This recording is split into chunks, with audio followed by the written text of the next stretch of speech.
On one ordinary night, when my husband was driving with me at high speed along a deserted suburban road, he suddenly blurted out, "Did you know your cousin died?" For a while, I didn't react. Huh? She's dead, so there's no meaning for me to go on living either. Chloe Baker, let's go down and join her together. After saying that, he yanked the steering wheel hard. The car instantly lost control and plunged toward a deep pit beside the road. With a thunderous crash, the car slammed into the ground. Both Brandon Kensley and I suffered severe, life-threatening injuries. In his final moments, he mustered his last strength to tell me, "If time could be turned back to 40 years ago at the mountain's base, you must never save me."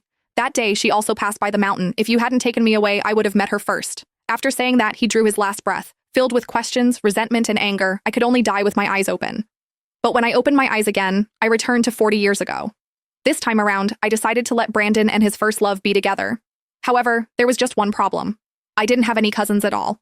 I looked down at Brandon, who was lying there battered and bruised. Without a second thought, I leaned over and gave him 2 sharp slaps across the face. He jolted awake, his eyes darting around in confusion before narrowing into a look of pure, unadulterated rage. "Get away from me! Don't you dare touch me! Stay the hell away!" I froze for a second, then a cold laugh escaped my lips. Ah, I see. He's back from the dead too.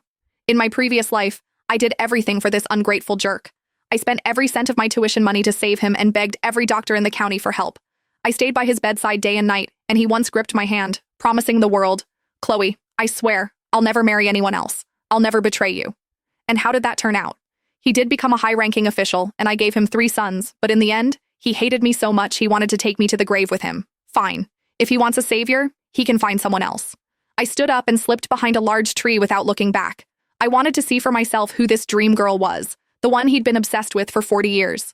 A few moments later, our neighbor Taylor walked by, swinging a basket and acting like she didn't have a care in the world. Brandon, who had been playing dead on the ground, suddenly started thrashing around the moment he saw her. "Miss, please, help me. I'll make it worth your while." Taylor stopped, her face twisted in immediate disgust. Brandon panicked and quickly threw out an offer. "My family has money. If you save me, I'll give you $450. In this poor backwater town, $450 was a small fortune. Taylor's eyes lit up instantly. "All right, you've got a deal." As I watched her easily hoist Brandon onto her back, I felt nothing but mockery. In my last life, I nearly threw my back out trying to carry him home. Now, finally, someone else could deal with that mess. With the truth out in the open, I could finally go home in peace. I reached into my pocket and felt the money I'd made from selling hazelnuts, my resolve hardening.